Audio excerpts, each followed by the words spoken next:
केंद्रीय गृह मंत्री अमित शाह के हरियाणा दौरे को लेकर दिल्ली में एक महत्वपूर्ण बैठक होने जा रही है बीजेपी की ओर से। अब से थोड़ी ही देर में हरियाणा भवन में यह बैठक शुरू होगी। तमाम हरियाणा के मंत्री, हरियाणा के सांसद इस बैठक में पहुंचना शुरू हो गए हैं। बड़े बड़े पदाधिकारियों के पहुंचने का सिलसिला शुरू हो चुका है। सीएम मनोहर लाल भी इस बैठक का हिस्सा होंगे। तो गृह मंत्री अमित शाह के हरियाणा दौरे की तैयारी को लेकर ये बैठक है। हरियाणा के डिप्टी एडिटर विनोद लांबा मेरे साथ जुड़ गए हैं ज्यादा जानकारी के साथ। विनोद, अब तक कौन कौन से बड़े बड़े शीर्ष नेतृत्व के लोग हैं हरियाणा के जो आपको नजर आए हैं हरियाणा भवन के आसपास? किन किन लोगों के पहुंचने का सिलसिला जारी है अभी? देखिए, सीधी तस्वीरें आप देख सकते हैं कि मुख्यमंत्री का इंतज़ार है। जो रविंद्र राजू की बात करें और जो संगठन मंत्री हैं गृह मंत्री अमित शाह की नजर रहेगी। जो तैयारियां हरियाणा के गृह मंत्री अनिल विज नज़र आ रहे होंगे, कृष्णपाल गुर्जर साहब नज़र आ रहे होंगे, केंद्रीय राज्य मंत्री संजय भाटिया सांसद हैं, नायब सैनी सांसद हैं, जेपी दलाल साहब सांसद हैं, विधायक और संगठन डॉक्टर कमल गुप्ता, सांसद सुनीता दुग्गल और तमाम संगठन के जो लोग हैं। अब से कुछ देर बाद ये बैठक शुरू होगी। सीधी लाइव एक्सक्लूसिव तस्वीरें मैंने आपको दिखाई और मंत्री मूलचंद शर्मा भी यहाँ इस बैठक के लिए पहुंच रहे हैं। विषय क्या क्या रखे गए हैं इस बैठक में? तमाम विषयों पर बातचीत। नड्डा साहब ने एक जानकारी, नड्डा साहब को चुना गया, उनको तो एक लाइन बोलोगे, उनको किस तरह से उनका कार्यकाल रहा, आगे क्या उम्मीद की जाएगी? बहुत बढ़िया रहा, बढ़िया समय जीत हुई है हर चीज जी। तो मूलचंद शर्मा थे कैबिनेट मंत्री, वो भी पहुंचे हैं और तमाम मंत्रियों के पहुंचने का सिलसिला और सीधी जो लाइव एक्सक्लूसिव तस्वीरें मैंने आपको अंदर की दिखाई। इसके बाद इंतज़ार सिर्फ मुख्यमंत्री मनोहर लाल का हो रहा है, प्रदेश अध्यक्ष ओपी धनखड़ का हो रहा है जो पहुंच चुके हैं। और सीधे मीटिंग रूम की तस्वीरें लाइव एक्सक्लूसिव तमाम दर्शकों ने देखी और किस तरह से बैठक में विषय भी धनखड़ साहब से जब पूछा गया इसके बारे में तो अनौपचारिक बैठक इसको नाम दिया गया है।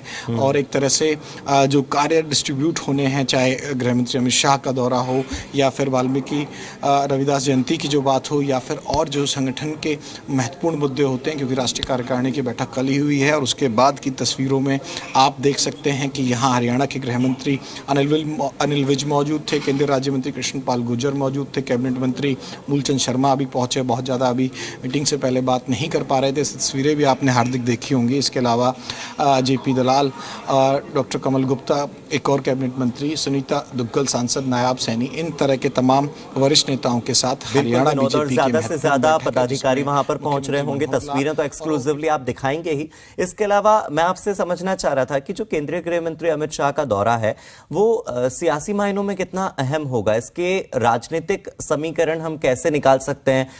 हरियाणा में उनका आना, हरियाणा का उनका दौरा, इस लिहाज से ये कितना महत्वपूर्ण होगा कि 2024 में हरियाणा में भी चुनाव हैं, वो क्या क्या करने वाले हैं, क्या क्या लिस्ट ऑफ बिजनेस होगा उनके इस दौरे में? देखिए, 3 दिन का दौरा रहने वाला है। गोहाना में बड़ी रैली होगी और सोनीपत और गोहाना साइड को रखा गया है। तो कुछ सीटें ऐसी थी जहां केंद्रीय नेताओं को खास तौर से ज़्यादा ताकत के साथ लगाया गया है। तो निश्चित तौर पर इस तरह की तैयारियों को लेकर जो बैठक है, गोहाना रैली तय हो चुकी है। इसके अलावा आसपास की जो ज़िले पड़ते हैं सोनीपत से तरबी, वहाँ भी जाकर तमाम कार्यक्रम केंद्रीय गृह मंत्री अमित शाह के कार्यक्रम रखे गए हैं। और इस बैठक का जो आज पर्पस है, इसमें G20 जो हरियाणा में हिस्सेदारी रहने वाली, हरियाणा में 2-3 कार्यक्रम हैं। गृह मंत्री अमित शाह के जो हरियाणा का दौरा है, नगर निगम चुनाव की जो तैयारी की बात की जाए, गुरुग्राम, मानेसर, फरीदाबाद भी है, क्योंकि इसमें जो लिस्ट किया गया है जिन नेताओं को यहाँ इस बैठक के लिए निमंत्रण दिया गया है। विप्लव देव हरियाणा के प्रभारी भी इस बैठक के लिए पहुँच चुके हैं। तो कल एक छोटी टोली की बैठक थी, उसके बाद जिला स्तर पर तमाम जो मैसेज है राष्ट्रीय कार्यकारिणी का वो पहुँचाया जाए। उसके बाद शीर्ष नेतृत्व जो हरियाणा का है उसमें तमाम लोगों के साथ ये बैठक अब से कुछ देर में शुरू होगी। तस्वीरें सीधे लाइव कहीं ना कहीं दर्शकों ने देखी हैं। इंतज़ार है विप्लव देव, मुख्यमंत्री मनोहर लाल और बीजेपी प्रदेश अध्यक्ष ओपी धनखड़ का। उसके बाद औपचारिक रूप से बैठक शुरू हो जाएगी। जिन इलाकों का आपने जिक्र किया जहां पर गृह मंत्री अमित शाह जाने वाले हैं, जितना मैं समझ पा रहा हूं ये इलाके कांग्रेस के लिए काफी महत्वपूर्ण इलाके हैं।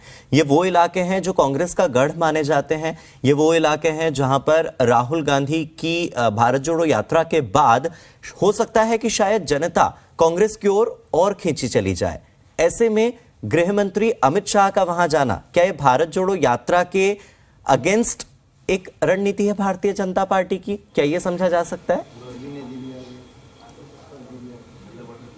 हार्दिक, देखिए पूरे जो देश के कुछ सीटों पर कहीं ना कहीं सर्वे हुए हैं, उन सर्वों में जिन सीट को ए, बी और सी कैटेगरी में डाला गया है, यानी कि ए कैटेगरी जहां जो बीजेपी की मौजूदा स्थिति है वो बहुत अच्छी है, वहां दिक्कत नहीं है, बी जहां ठीक ठाक है, सी थोड़ा सा कमज़ोर है, ज़्यादा वक्त किए जाने के। तो गृह मंत्री अमित शाह को लाए जाने का पर्पस, एक और मंत्री बनवारी लाल भी पहुँच रहे हैं इस बैठक में, सीधी तस्वीरें आप देख पा रहे हैं।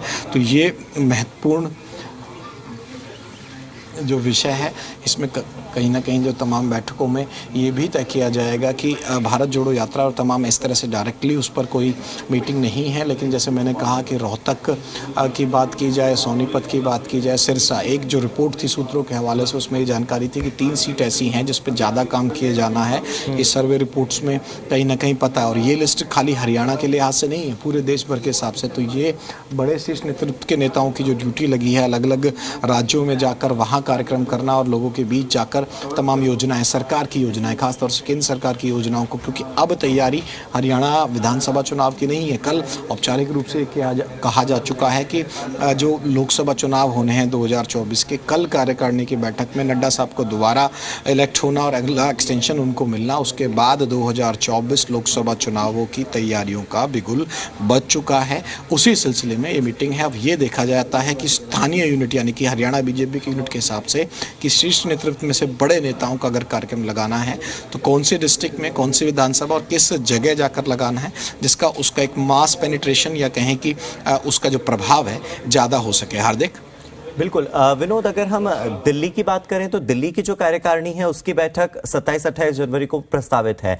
क्या राष्ट्रीय कार्यकारिणी की बैठक के बाद हम आधिकारिक तौर पर बीजेपी की कोई मीटिंग देख पाएंगे कि आने वाले समय में, जिस मीटिंग में ओवरऑल चर्चा हो, जिस मीटिंग में गृह मंत्री अमित शाह के हरियाणा दौरे से लेकर G20 की तैयारियों तक की चर्चा हो, जिसमें बीजेपी की हर उस राजनीतिक हलचल की भी चर्चा हो और संगठनात्मक जो अनुशासनात्मक जितने भी फैसले हैं बीजेपी के उन पर भी चर्चा हो? क्योंकि बतौर संगठन बीजेपी खुद को मजबूत कैसे कर सकती है हरियाणा में, यह भी इस समय एक बहुत प्राइम फोकस है बीजेपी का।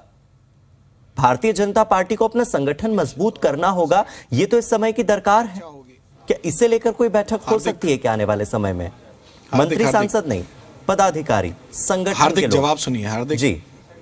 हार्दिक, जवाब इसका यही है कि कल छोटी टोली की बैठक, जैसे बताया, विप्लव देव थे प्रभारी, और इसके अलावा अगर बात की जाए तो इसमें तमाम जो शीर्ष नेतृत्व के लोग थे, जो 4 लोगों की बैठक हुई, जिसमें रविंद्र राजू जो कि संगठन मंत्री हैं वो भी इस बैठक में मौजूद थे। ऐसे में ये महत्वपूर्ण था कि उस छोटी टोली बैठक के बाद आज जो हरियाणा बीजेपी के लिहाज से महत्वपूर्ण लीडर्स हैं उनको बुलाया गया। ये जो तमाम विषय आपने G20 के रखे, केंद्रीय गृह मंत्री अमित शाह दौरे के रखा, इन तमाम मुद्दों पर चर्चा हुई और बात हमारी हुई है। थोड़ी सी ब्रीफ में जाते जाते प्रदेश अध्यक्ष ने कल भी जब जेपी नड्डा की नियुक्ति पर जवाब दे रहे थे और आज भी सुबह जब बातचीत हुई है, तो तमाम ऐसा विषय है जो कोई छूटेगा नहीं और इस बैठक में तमाम विषयों पर चर्चा होगी। G20 में गुरुग्राम और झज्जर साइड के जो कार्यक्रम है उसका भी रूपरेखा तैयार हो चुकी है, उसकी ड्यूटियां लग चुकी हैं, उस पर भी चर्चा होगी। नगर निगम गुड़गांव मानेसर की बात की, उस पर भी चर्चा होगी। इसके अलावा केंद्रीय गृह मंत्री अमित शाह के दौरे पर भी चर्चा होगी। मैंने कहा कि जो लीडर्स के नाम बताइए, हरियाणा बीजेपी के शीर्ष एक तरह से कोर कमेटी का सदस्य, इसे औपचारिक नाम नहीं दिया गया क्योंकि इसमें महिपाल ढांडा भी मौजूद हैं, सिरसा से सांसद सुनीता दुग्गल भी मौजूद हैं, अभी डॉक्टर बनवारी लाल आपने देखा जो कि एक और कैबिनेट मंत्री पहुंचे थे, कैबिनेट मंत्री कमल गुप्ता इस बैठक में मौजूद थे। तो कई कैबिनेट मंत्री और कुछ सांसदों के साथ एक विधायक महिपाल ढांडा भी इस बैठक में मौजूद हैं, प्रदेश अध्यक्ष मौजूद हैं, मुख्यमंत्री मौजूद हैं, संगठन मंत्री मौजूद हैं और प्रभारी मौजूद हैं। तो तमाम जो नेता इन तमाम विषय जो आपने रखे उन सब पर चर्चा करने के लिए सक्षम भी। थोड़ी बिल्कुल, और विनोद आप वहां पर बने रहिएगा, जितने भी पदाधिकारी वहां पर पहुंच रहे हैं उनकी पल पल के अपडेट हम आपसे लेते रहेंगे। बहुत बहुत शुक्रिया फिलहाल के लिए जानकारी देने के लिए, एक्सक्लूसिव तस्वीरें दिखाने के लिए।